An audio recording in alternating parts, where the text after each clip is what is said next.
साथियों, जैसा कि आप जानते हैं कि वृद्धावस्था आज के युग में एक गंभीर चिंतन मनन का विषय बना हुआ है और हमें करना भी चाहिए, क्योंकि हमारा समाज प्रगति की ओर है, लेकिन उस प्रगति में कहीं ना कहीं कुछ ऐसी विकृति या विकार आए हैं जिन्हें हमें समझना है।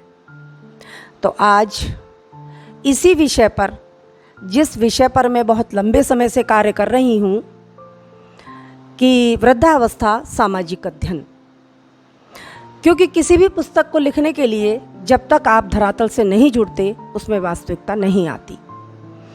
तो आज हमारे अन्य साक्षात्कार की तरह एक और साक्षात्कार हम हैं आज चंडीगढ़ के श्री राजेंद्र अग्रवाल जी के से वार्तालाप करेंगे।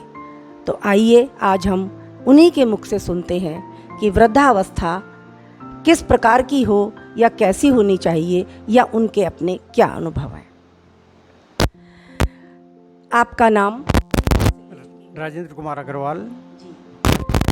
आप, जैसा कि मुझे पता चला है कि आप चंडीगढ़ में रहते हैं, तो कुछ बताइए कि आपके परिवार में इस समय वर्तमान में कौन कौन है? मैं इस समय अकेला हूँ। मेरा लड़का जो है वो कोयम्बटूर में है, उसे योगा उपनिषद में बहुत इंटरेस्ट है और उसने एमई कंप्यूटर साइंसेज में यूनिवर्सिटी ऑफ वर्जीनिया से कर रखी है और वो ठीक है, वो खुश है, उसे वेद उपनिषद में बहुत इंटरेस्ट है। बाकी मेरी लड़की है वो अमेरिका में है, उसने भी एमबीए जो है केलॉग यूनिवर्सिटी से कर रखा है और बड़े अच्छे परिवार में वो गई है, जिन्होंने जो पंचकुला था उनके ससुर और सास ने वो डेवलप करा था, 7, 8, 9, 10, 11 सेक्टर। अब वो आजकल रिटायर्ड हैं और दोनों जो है दिल्ली में हैं। ठीक है, बहुत अच्छे हैं। जब उनसे बात होती है तो आधा घंटे तक व्यस्त रखते हैं और अपने सारे अनुभव जो है मेरे से शेयर करते हैं, क्योंकि मेरी बैकग्राउंड साइंस की है, साइंटिफिक, और मैं सारी दुनिया में घूमे हुए हूँ। तो बड़ा अच्छा लगता है। अच्छे अनुभव है आपके, आप उच्च शिक्षित भी हैं। तो मुझे थोड़ा सा ये बताइए कि आपके साथ आपकी पत्नी आपके साथ ही हैं?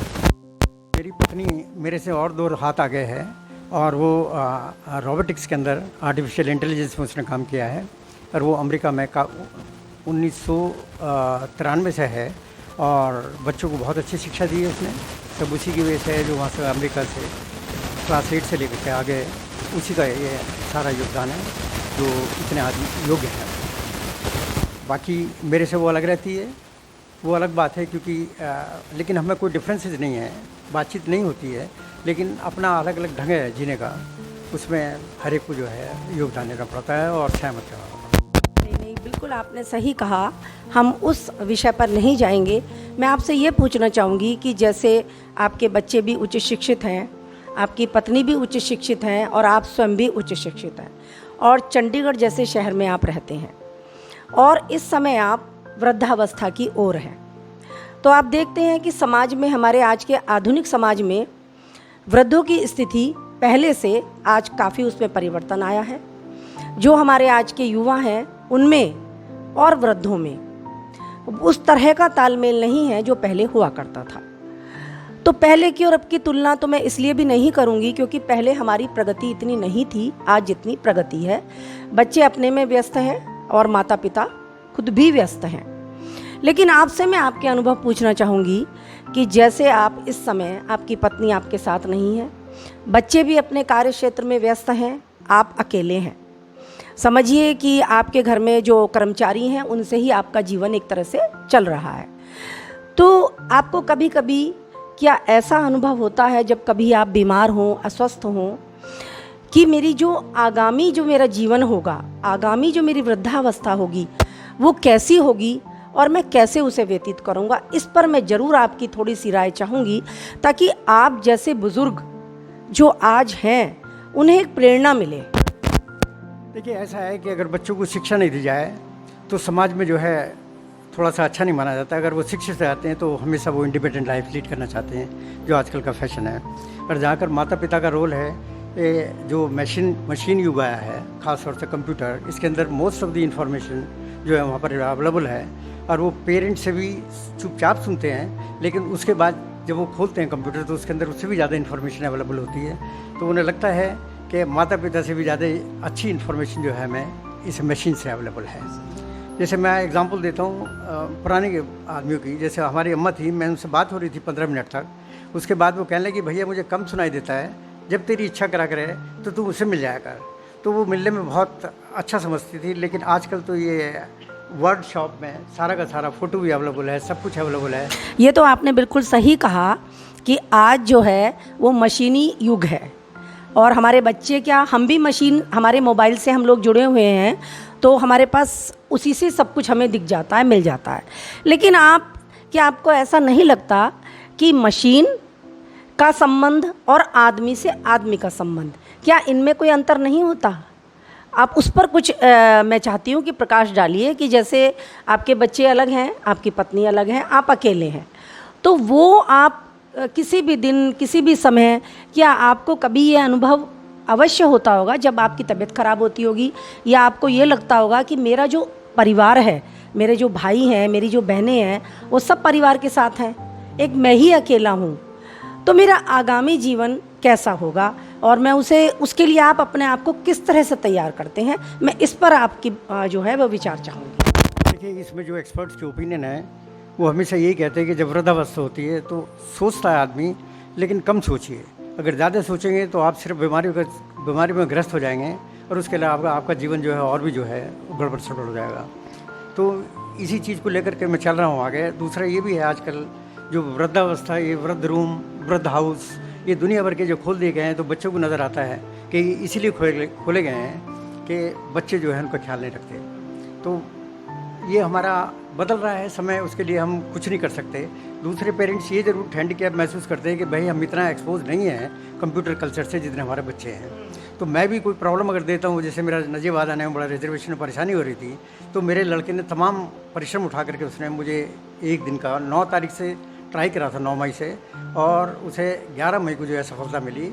तो ये फ़ायदा भी है उनका, लेकिन दूर रहते हैं। दूसरे बच्चे जिम्मेवारी आजकल नहीं लेना चाहते, क्योंकि मैं आपको अपनी पर्सनल बात बता रहा हूँ कि मेरे लड़के की उम्र 44 साल है और मेरे ख्याल से नहीं लगता कि जब वो कोई बच्चा कि किसी की जिम्मेवारी नहीं लेना चाहते तो पेरेंट्स तो ठीक है, जो भी है।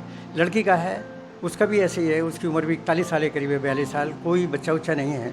तो इसका मतलब आजकल के बच्चे जो है वो जिम्मेवारी लेना चाहते हैं और अपना इंडिपेंडेंट लाइफ जो है लीड करना चाहते हैं। उसमें पेरेंट भी शामिल हैं और बच्चे भी शामिल हैं। ये बीमारी बहुत देखने में आ रही है और जो वृद्ध लोग हैं वो इसीलिए परेशान रहते हैं कि हमारा खिलौना नहीं है।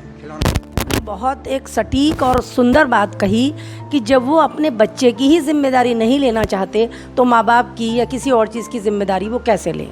अब वृद्धाश्रम की आपने देखा है कि पहले हम लोग कहाँ सुनते थे कि वृद्धाश्रम हैं, आजकल जगह जगह वृद्धाश्रम खड़े हो रहे हैं।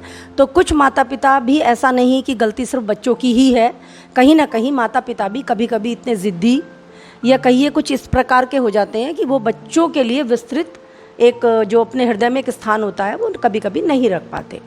लेकिन आपसे एक थोड़ी सी पर्सनल बात मैं ये ज़रूर जानना चाहूँगी, अकेले हैं, पत्नी आपके साथ नहीं है, तो आपके मित्र भी होंगे जो अपनी पत्नी के साथ होंगे, तो आपको क्या लगता है कि पत्नी के होने से साथ क्या अच्छाई है और क्या मतलब बुराई है? दोनों चीज़ होती हैं कि अगर वो है तो मैं क्या और कर सकता था या मैं क्या और अच्छा होता, या वो नहीं है तो मैं इस प्रकार से अच्छा हूँ। इस पर आप ज़रूर प्रकाश डालिए, क्योंकि ऐसे भी पुरुष आज के समय में बहुत हैं। देखिए, लाइफ जो है ना, ये जहाँ तक सवाल है संबंध का, हस्बैंड एंड वाइफ का, अगर एक दूसरे के ऊपर डिपेंडेंट महसूस करते हैं तो बहुत अच्छा है। लेकिन आजकल ज़्यादातर मैं जो देखा है, जो स्कैन किया है सारा एरिया, उसमें यही है कि जब बच्चे थोड़ा सा, पत्नी वगैरह जो है आज़ाद होती हैं तो वो डिफरेंसेस ज़रूर आते हैं। ये पता नहीं क्यों, ये प्रकृति का नियम है। जब एक दूसरे के ऊपर डिपेंडेंट होते थे तो ऐसा कभी सुनने में नहीं आता था। मतलब मैं अपने मदर की एग्जांपल देता हूँ, बच्चा उनकी गोद में रहता था और वो खाना बनाती रहती हैं और हम 7 बच्चे थे और 7 के साथों को वो, और बड़ा परिश्रम देखा, कुछ नहीं उन्होंने, वो बात लग रही जितना हमने देखा है उन्होंने कुछ नहीं देखा। जैसे मैं सारी दुनिया में घूमे हूँ, लेकिन बस वो बहुत खुश थी और खुशी से विदा हुई और अपने बच्चे के हाथ से ही वो विदा हुई, वो गोद में थी उनके। तो बहुत अच्छा लगता है, लेकिन आगे को हमें नज़र नहीं आता। आपका वही है कि जो आजकल हमारी जो लड़कियां हैं वो बहुत उच्च शिक्षित हो रही हैं, तो वो एडजस्टमेंट जिसको कहते हैं कि उसको करने में वो कहीं ना कहीं असमर्थ दिखती हैं। वो नहीं चाहती कि भाई हम भी कमा रहे हैं अपने पुरुष के बराबर, तो हम क्यों उनके साथ या उनके साथ जैसा वो चल रहे हैं बिल्कुल वैसे क्यों चलें। लेकिन कहीं ना कहीं जैसे कि आप वृद्धावस्था की ओर बढ़ रहे हैं, बीमारियां नेचुरल ना आए, भगवान करे किसी को ना आए, लेकिन वृद्धावस्था के साथ बहुत सारी परेशानियां तो स्वमेव चली आती हैं। तो आपने क्या सोचा उस अवस्था के लिए, क्योंकि सोचना तो हमें अभी से पड़ता है और वास्तव में दिमाग में भी आता है कि अगर कुछ ऐसा हुआ तो मैं क्या करूँगा, या ऐसा एक पुरुष अकेले पुरुष को क्या करना चाहिए। आप थोड़ा सा उन पुरुषों के लिए बताइए कि जो इस तरह का जीवन व्यतीत कर रहे हैं, क्योंकि आर्थिक संकट शायद आपके पास है। आर्थिक संकट के विषय में पहले बताइए कि आप आर्थिक रूप से कितने सक्षम हैं। देखिए, मेरा ऐसा है, रिटायरमेंट के बाद सबसे बड़ा जो मुझे जो गिफ्ट मिली है वो एक मकान था जो मैंने ख़रीदा, और ख़रीदने के बाद मैंने किस्तों के ऊपर जो डिपार्टमेंट से लोन लेकर के उसे पे कर दिया। पेंशन मुझे बहुत अच्छी खासी मिलती है, बहुत ही अच्छी खासी मिलती है, तो मेरा उसमें काम चल जाता है। लेकिन जहाँ तक परिवार का संबंध है वो मेरी भी थोड़ी सी मतलब यादगार जो है फीकी चली जा रही है, क्योंकि काफ़ी दिनों से वो मेरे से अलग रह रहे हैं। बाकी जो मेरे पुराने रिश्तेदार हैं मैं उनके ऊपर डिपेंड है। जैसे अभी नजीबाद आया हूँ तो मुझे ज़रा सा निमंत्रण दिया और मैं भागा चला आया कि एक मेरे लिए अवसर है जो मैं सब अपनी हम उम्र के देख सकता हूँ, क्योंकि चिट्ठियाँ सबकी छप चुकी हैं भगवान की तरफ से, केवल उन्हें पोस्ट करने का सवाल है। तो इसलिए इच्छा होती है कि जितनी बारी मिल जाए बहुत अच्छा है। हाँ, तो सवाल है, मैं तो पुरानी रिश्तेदारी को डिपेंड करता हूँ, क्योंकि उनमें वाकई अभी तक लगाव है और बहुत प्रेम है। जब मैं आता हूँ मेरे खाने पीने का, रहने का, और जरा सी भी अगर कोई समस्या रखता हूँ तो ये नहीं कि उनके माथे पर लाइन पड़ जाए या सोचने लग जाए। वो बड़े उनसे कि भाई वो इतना कष्ट उठा करके आ रहे हैं तो हमारा ही फ़र्ज़ बनता है हम कुछ करें, और उसमें मुझे बहुत सहयोग मिलता है। उसमें जो मेरे से, मेरी तो नहीं है लेकिन भैया की जैसे बच्चे उच्चे हैं उनका बहुत सहयोग है। वो हमेशा ये कहते हैं कि चाचा आप परवाह नहीं करिए, मैं सब कुछ आपका इंतज़ाम कर दूँगा, आप मुझे प्रोग्राम बता दीजिए अपना। तो ये बड़ी खुशी होती है। तो इससे यही लगता है कि हमारा जो लगाव है वो पुराने रिश्तेदारियों में ज़्यादा है बनिस्बत की जो अपनी है। और ये शहरों में पैदा हुए हैं तो आप समझते हैं शहरों में और गांव में कितना फ़र्क है। जैसे गांव में अगर हम गाय पालते थे तो वो हमें पालती थी, हम उसको पालते थे, तो एक हमारा उससे बहुत बड़ा रिश्ता होता था। वो अब ऐसा नहीं है। लेकिन इस पर यह बात भी तो आती है कि परिवार तो तब बनेंगे ना कि जब हमारे बच्चे पैदा करेंगे। जब हमारे बच्चे ही पैदा नहीं करेंगे तो चाचा, ताऊ, बुआ, ये परिवार कहाँ से आएगा। जैसे आपने कहा कि मेरा परिवार है, मेरे भतीजे हैं या और लोग हैं, तो वो मैं आता हूँ तो बड़े खुश होते हैं। लेकिन वह परिवार तो जब ही बनेगा ना जब हमारे बच्चे पैदा करेंगे। अब जब आपके बच्चों के बच्चे नहीं हैं तो आप ये बताइए कि उनका परिवार कहाँ होगा।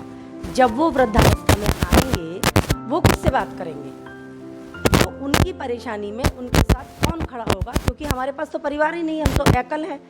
एक कि भाई दो, चलिए ये होता था कि एक से दो भले, कि चलिए एक अभिभावक है उनका एक या दो बच्चा है, पर आजकल तो एक दो बच्चे भी नहीं है। तो आगामी जीवन कैसा होगा उनका जिनका एक भी बच्चा नहीं है। इस देखिए, ऐसा है जो आजकल की जनरेशन है वो सिर्फ हम लोग जो थे किसी काम करने से पहले बहुत कुछ सोचते थे जब काम करते थे।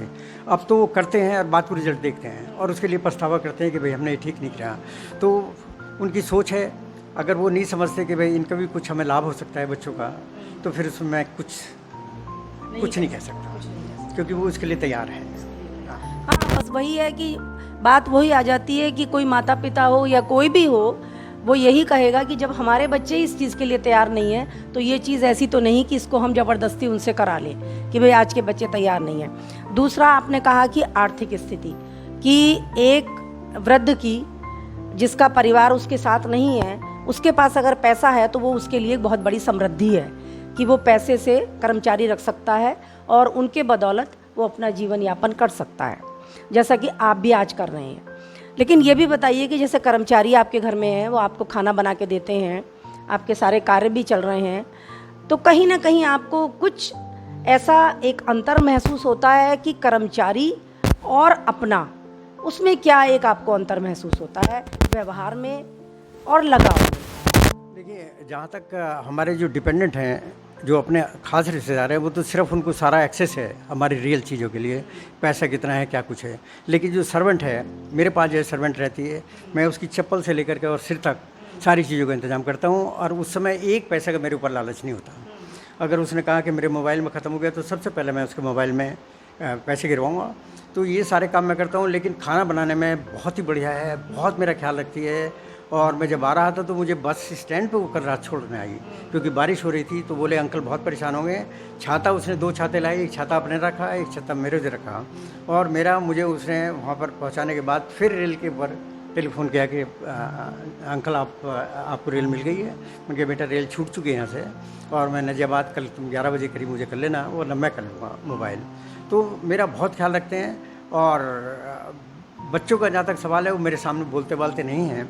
लेकिन बस ये है कि मुझे नहीं पता कि वो मुझे कुछ सहायता कर सकते हैं बुढ़ापे में, क्योंकि पैसे का ठीक है, लेकिन जब बच्चा माँ पैदा करती है इतना कष्ट उठा करके और इसे दुनिया में लाती है, फिर अपने शरीर से उसका उद्धार करती है, उसके बाद वो भी उम्मीद करती है कि भाई थोड़ी सी आशा होती है उसकी कि जब मेरा शरीर कमज़ोर हो तो ये मेरा सहारा बने, जिसे वो लाठी कहते थे, बुढ़ापे की लाठी।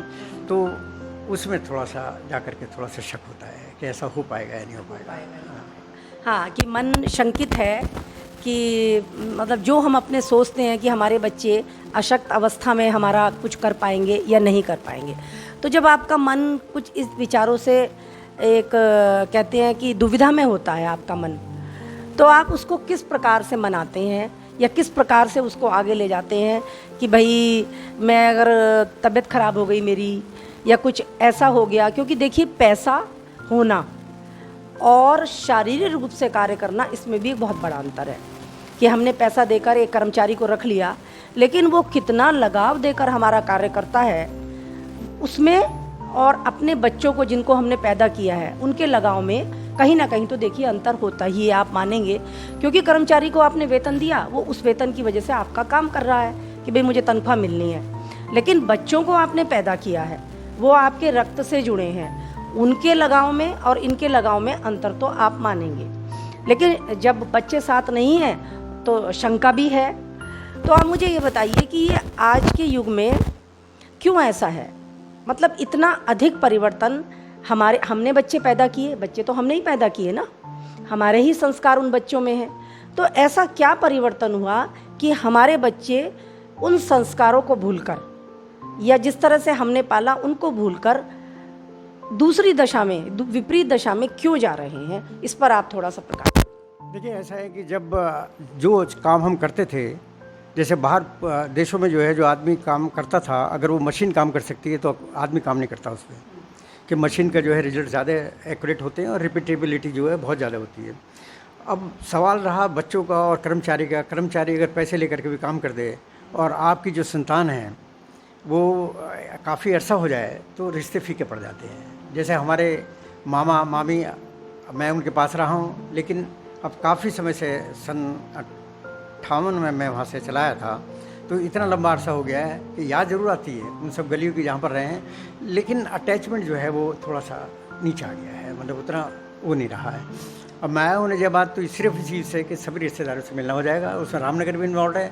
और मैं सुबह से भाभी और भैया से यही सवाल कर रहा हूँ, हालांकि उन्हें इस बारे में नॉलेज नहीं है कि कौन कौन रिश्तेदार बुलाए गए हैं, ताकि मेरी सबसे मीटिंग हो जाए। क्योंकि मुझे ये लगता है कि एक सुनहरा मौका है, जब मेरे अंदर थोड़ी सी ताकत है मैं आ जा सकता हूँ। और लगता है कि इस बार के बाद शायद मेरा आना थोड़ा सा असंभव सा हो।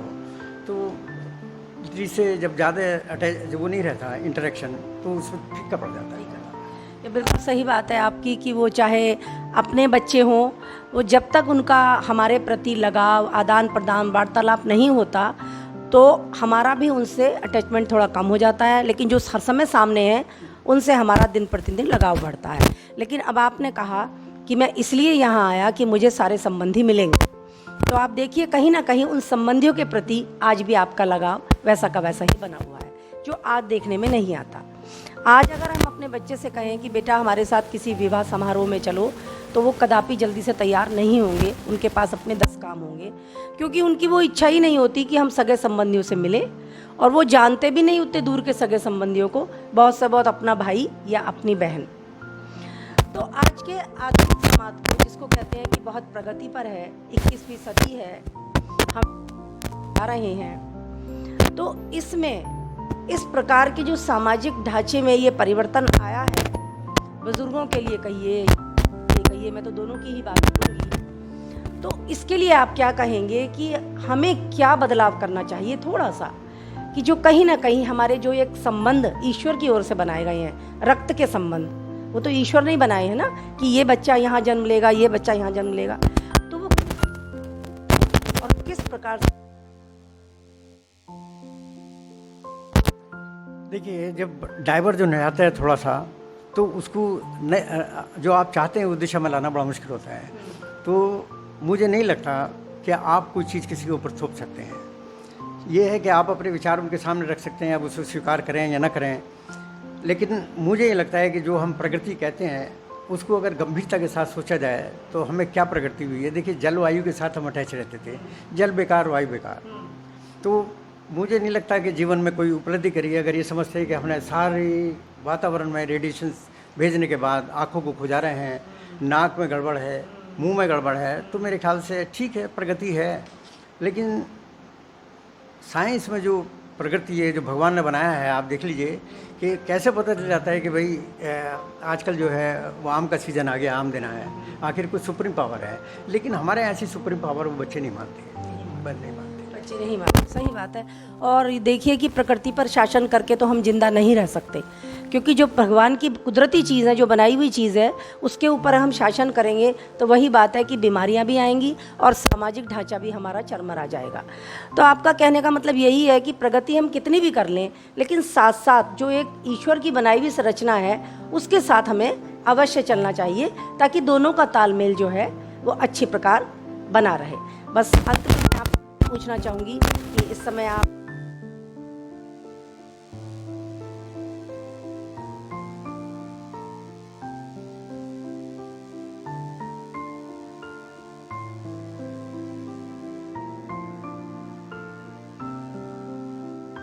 देखिए, जब हम पैदा हुए थे तो मुझे ये लगता है कि जब हम स्कूल में हमारा एडमिशन कराने गए थे तो उन्होंने 2 जुलाई 1944 लिखवा दी थी।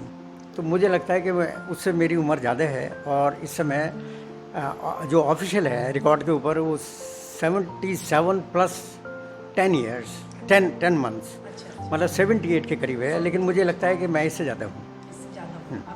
हाँ, क्योंकि पहले जो था ना कोई हमारी कोई सर्टिफिकेट होता था। अम्मा से हमने पूछा कि अम्मा हमारी जन्म पत्री है क्या? वो बोले भैया कहीं है तो रखी हुई, लेकिन मुझे याद नहीं आ रही। वो यहाँ से चली गई दुनिया से, लेकिन हमें जन्म पत्री नहीं मिली। तो आपका मतलब, चलिए 78 भी मान लीजिए, तो 78 भी आज के बच्चों को देखते हुए तो एक बहुत अच्छी आयु है। देखिए, मेरा ऐसा है कि आप विश्वास नहीं करेंगे, क्योंकि भैया भी सुबह चकित रह गए। हालांकि मैं कई बार बता चुका हूँ कि भैया मैं कम से कम 6-7 किलोमीटर साइकिल रोज़ चलाता हूँ। सुबह दूध लेने के लिए भी मैं उसे लड़की को नहीं भेजता और उसके भाई को नहीं भेजता, मैं सिर्फ अपने आप जाता हूँ और पूरा चक्कर लगाकर 11 सेक्टर का, जो करीबन 3 किलोमीटर करीब होता है। शाम को मैं जाता हूँ पैदल पार्क में, जहाँ पर मेरा डिफरेंट डिसिप्लिन के जो आदमी हैं उनसे इंटरेक्शन होता है और वो सब अपने अनुभव शेयर करते हैं। तो मुझे जो लगता है सात्विक भोजन इस उम्र में आकर के, क्योंकि पाचन शक्ति भी कमज़ोर रहती है, ज़्यादा भोजन के पीछे नहीं पड़ना चाहिए। और सबसे बड़ा जो मैंने जो आयुर्वेद में पढ़ा है वो यही है कि आदमी को जो है खाने के लिए नहीं जीना चाहिए, बल्कि जीने के लिए खाना चाहिए। हाँ, तो वो इनका कहने का मतलब ये, आप खाइए जब भूख लगे तब खाइए, और जब खा रहे हैं तो थोड़ा सा कम खाइए ताकि भूख दोबारा लगे।